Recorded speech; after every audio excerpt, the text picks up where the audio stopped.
আল্লাহ পাক আপনাকে আমাকে প্রথম যে দায়িত্ব দিচ্ছেন সেটা হচ্ছে এই, আমি মুসলিম, আমি নারী হই, পুরুষ হই, যুবক হই, যুবতী হই, যেই হই না কেন, আল্লাহ পাক আমাকে বলছেন ওয়ামা খালাকতুল জিন্না ওয়াল ইনসা ইল্লা লিয়াবুদুন।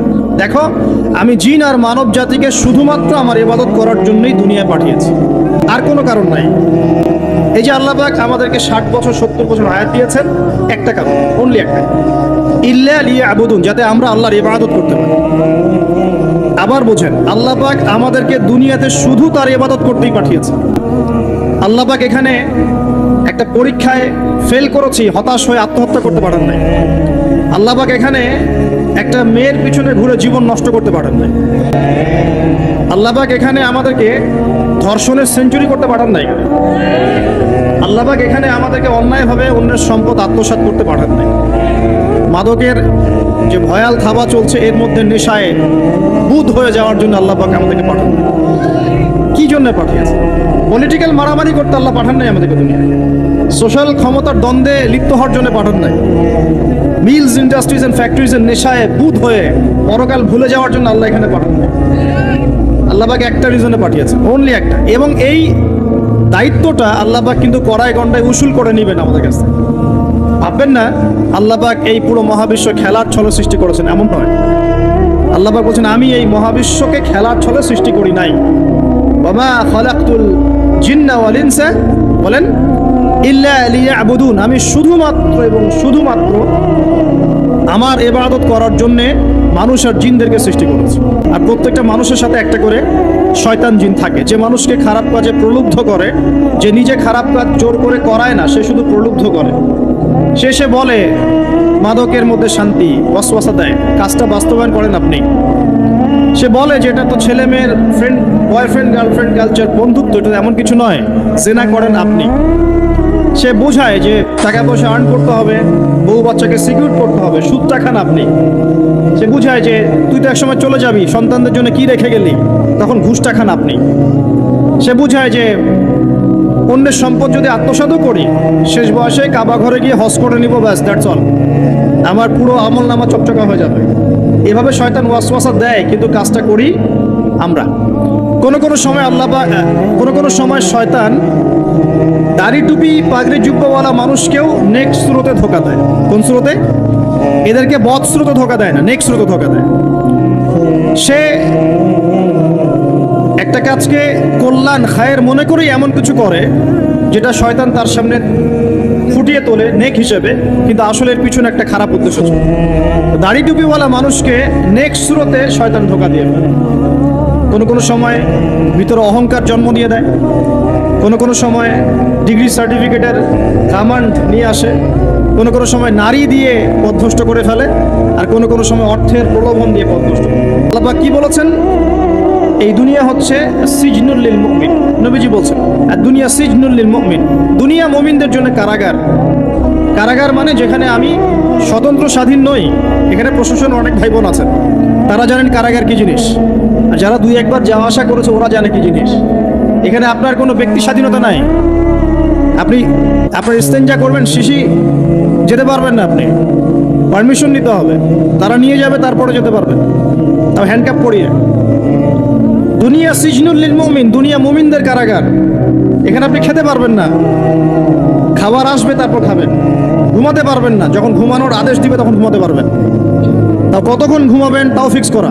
এখন নবীজি বলছেন দুনিয়াটাই হচ্ছে কারাগার। আর এই দুনিয়ায় কেমন করে আমি প্রবৃত্তির দাসত্ব করতে পারি, কেমন করে আমি আল্লাহকে ভুলে নামাজ বাদ দিতে পারি, কেমন করে জাকাত সেই কবে ফরজ হয়েছে, মিল ইন্ডাস্ট্রিজ ফ্যাক্টরিজ করেছি, জাকাত দিই না। রমজান মাস যায় আসে, রোজাও রাখি না, তারাবি পড়তে পারি না। কোরআন আমার সামনে মানুষ তেলাওয়াত করে, কোরআন আমার ঘরে পড়ে আছে, শেলফের উপরে ধুলাও আছে, শেলফের উপরে কোরআন ধুলাওয়ালা, ধুলো মাখা। কোরআন পড়ার তৌফিক হয় না, নবীর হাদিসগুলো চর্চা করার তৌফিক হচ্ছে না, ইসলামিক বইপত্র পড়তে পারি না। এই কারাগারের জীবনে বসি আমি একটা মেয়ের পিছনে দৌড়াচ্ছি, মাদক খাচ্ছি, জেনা করছি, কোনো সময় ধর্ষণ করছি, কোনো সময় সুদ খাচ্ছি, ঘুষ খাচ্ছি, দুর্নীতি করছি। এই কারাগারের জীবনে বসি, যেখানে আমার কোনো ব্যক্তি স্বাধীনতা নাই। তাহলে কারাগারের জীবনের মেয়াদ যখন শেষ হবে, যখন তাকে এখান থেকে বের করে নিয়ে আসা হবে, অর্থাৎ মৃত্যু, তখন তার সাথে কি রকম রিমান্ডে আচরণ করা হবে এটা ভালো করে বুঝে নেন।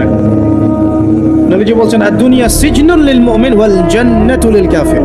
কাফেরদের জন্য, মুশরিকদের জন্য এই দুনিয়াটা হচ্ছে জান্নাত। জান্নাত মানে কি?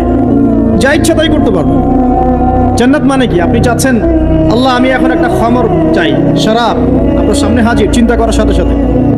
জান্নাত মানে কি? আল্লাহ আমি আপনাকে দেখতে চাই, আল্লাহকে আপনি দেখতে পারবেন। জান্নাত মানে কি? আপনি মধুর নহর, দুধের নহর, পানির নহর, শরাবের নহর, হুরেন ঈন চতুর্দিকে ঘোরাফেরা করছে। একজন নিম্নমানের জান্নাতি, মানে সবচেয়ে শেষের দিকে যারা জান্নাতে যাবে তাদের সাথেই দুজন করে হুরেন ঈন, আহাল পরিবার তো আছেই, গিলমান পানপাত্র নিয়ে চারপাশে ঘোরাফেরা করে। জান্নাত মানে কি? যেখানে যা ইচ্ছা তাই করা যাবে, বলার কেউ নাই, বাধা দেওয়ার কেউ নাই, সেখানে কোনো মৃত্যু নাই, সেখানে কোনো অহেতুক কথাবার্তাও নাই, কোনো গাল গল্প নাই, কোনো মিথ্যা নাই, কষ্টের ক্লেশ মাত্র নাই, থুতু ফেলতে হবে না। জান্নাত মানে থুতু ফেলতে হবে না।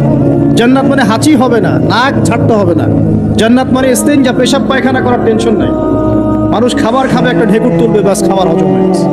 আর জান্নাতের সবচেয়ে বড় বিষয়টা কি? আল্লাহ পাককে আমরা এই চোখ দিয়ে দেখতে পারবো।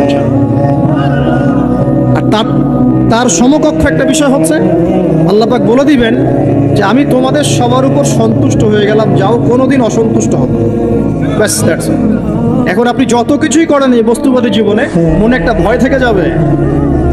আপনি বিশ্ব নেতা হয়েছেন, বড় শিল্পপতি হয়েছেন, পলিটিশিয়ান হয়েছেন, ইকোনমিস্ট হয়েছেন, মনে একটা ভয় থেকে যাবে যে মরতে আমাকে হবে, আল্লাহ আমাকে ধরবেই, হিসেব আমাকে দেওয়া লাগবেই, কবরে আমাকে একাই যাওয়া লাগবেই, আমাকে কিয়ামতের মাঠে দাঁড়াতে হবে আল্লাহর সামনে। মনে একটা ভয় কাজ করে, যদিও বাইরে মানুষ দেখায় যে কোনো ভয় নাই। মানুষ বাইরে অভিনয় করে, মানুষ সমাজের মানুষের সাথে বাইরে একটা অভিনয় করে। কোনো কোনো ক্ষেত্রে আমরা নিজেরাই নিজেদের সাথে অভিনয় করি। কথা সাহিত্যিক হুমায়ুন আহমেদের নাম শুনেছিলেন? শুনেছেন? ইন্তেকাল করেছেন। একটা সময় ছিল আমরা স্কুলে পড়তাম, কলেজে পড়তাম, মাঝে মাঝে টুকটাক এই ধরনের কিতাব বইপত্র পড়া হয়েছে। হিমু, মিসির আলী এইসব পড়া হয়েছে। শরৎচন্দ্র, বঙ্কিমচন্দ্র, রবীন্দ্রনাথ, নজরুলের কবিতাগুলো, ইভেন শেক্সপিয়ার, অ্যাডাম স্মিথ সহ, যিনি অর্থনীতির জনক। যাই হোক, তিনি তার বইয়ের মধ্যে লিখেছিলেন যে এই পুরো দুনিয়াটা হচ্ছে অভিনয়ের মঞ্চ। কথা সাহিত্যিক, তিনি বলছেন তার মতো করে এই পুরো দুনিয়াটাই অভিনয়ের মঞ্চ, আর আমরা সবাই নিজ নিজ জায়গায় অন্যের সাথে অভিনয় করছি। কোনো কোনো ক্ষেত্রে আমরা নিজেরা নিজেদের সাথে অভিনয় করছি। তিনি বলছিলেন আমরা সবাই অভিনেতা, আর সবচেয়ে বড় অভিনেতা হচ্ছে পলিটিশিয়ান।